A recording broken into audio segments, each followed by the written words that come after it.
KPK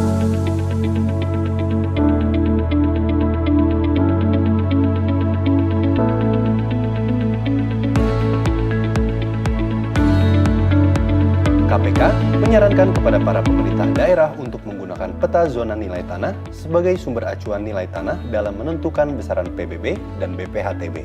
Dengan menggunakan peta ZNT, KPK menilai akan meningkatkan penerimaan negara melalui bea perolehan hak atas tanah dan bangunan, pajak bumi dan bangunan yang dapat meningkatkan pendapatan asli daerah, dan juga dapat meningkatkan pajak penghasilan dalam transaksi jual beli tanah, maupun PNBP yang diterima oleh Kementerian ATR BPN, karena dengan adanya satu acuan nilai tanah dapat memberikan kepastian nilai tanah dan tidak ada lagi ruang negosiasi dalam pelaporan nilai transaksi jual beli tanah.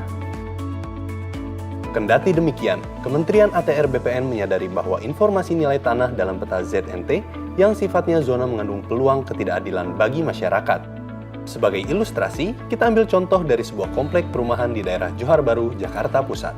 Menurut hasil survei lapangan, rata-rata nilai tanah di perumahan tersebut adalah sebesar 17 jutaan rupiah per meter persegi.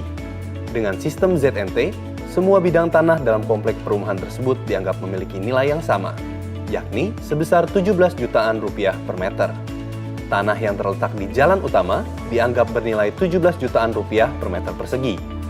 Tanah yang terletak di jalan penghubung antar blok juga dianggap bernilai 17 jutaan per meter persegi.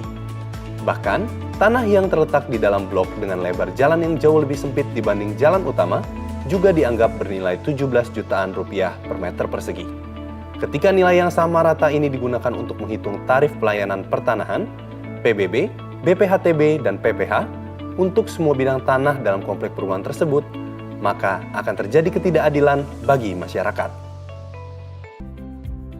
Untuk menjawab masalah ini, Kementerian ATR BPN mengembangkan sebuah aplikasi bernama Pentabit, yang merupakan hasil kerjasama antara Kementerian ATR BPN dengan Japan International Cooperation Agency, atau disingkat JICA.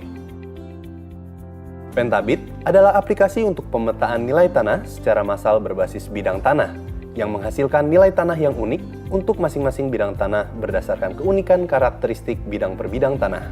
Sebagai ilustrasi, kita kembali mengambil contoh dari sebuah komplek perumahan di daerah Johar Baru, Jakarta Pusat, yang sudah kita bahas sebelumnya. Dengan Pentabit, nilai tanah di jalan utama komplek perumahan akan cenderung lebih tinggi. Misalnya, pada contoh ini, nilainya 20 jutaan per meter persegi. Selanjutnya, di dalam komplek perumahan yang sama, nilai tanah pada jalan penghubung antar blok di dalam komplek cenderung lebih rendah dari bidang tanah pada jalan utama. Pada contoh ini, nilai tanahnya 15 jutaan per meter persegi. Selanjutnya, masih di dalam komplek perumahan yang sama, nilai tanah di dalam blok perumahan yang jalannya relatif lebih sempit akan cenderung lebih rendah. Pada contoh ini, nilai tanahnya 13 jutaan per meter persegi. Dengan informasi nilai tanah yang mirip dengan keadaan lapangan, maka dapat ditentukan tarif pelayanan pertanahan, PBB, BPHTB, dan PPH yang berkeadilan. Pemilik tanah dengan nilai yang lebih tinggi akan membayar tarif pelayanan pertanahan, PBB, BPHTB, dan PPH yang lebih tinggi. Dan begitu juga sebaliknya. Faktor-faktor penentu nilai tanah digunakan sebagai variabel prediksi dalam memperkirakan nilai tanah. Variabel prediksi dalam aplikasi Pentabit antara lain terkait informasi jaringan jalan, informasi jenis zonasi tata ruang, informasi fasilitas sosial dan umum, serta informasi resiko bencana. Bisa juga ditambahkan variabel-variabel prediksi lain yang bisa bervariasi antar kabupaten atau kota. Selain telah menyediakan aplikasi Pentabit, Direktorat Penilaian Tanah sedang mengembangkan portal penilaiantanah.atrbpn.go.id dan aplikasi pengumpulan data lapangan. Petugas yang melakukan survei di lapangan dalam pengumpulan data sampel transaksi nilai tanah dimudahkan karena bisa langsung upload ke server penilaian tanah secara real-time menggunakan gawai yang sudah terinstal. Demikian juga data peta nilai tanah akan bisa diakses melalui portal penilaiantanah.atrbpn.go.id. Selain dapat meningkatkan penerimaan negara melalui penentuan besaran tarif pelayanan pertanahan, besaran PBB, besaran BPHTB, dan besaran PPH, Pentabit juga memudahkan dalam penyusunan dokumen perencanaan pengadaan tanah dengan menyediakan acuan perkiraan awal nilai tanah yang akurat. Perencanaan konsolidasi tanah dengan menyediakan perkiraan nilai tanah sebelum dan sesudah konsolidasi tanah, perencanaan perubahan tata ruang dengan menyediakan perkiraan nilai tanah sebelum dan sesudah perubahan tata ruang, dan monitoring nilai tanah terkait arahan tata ruang.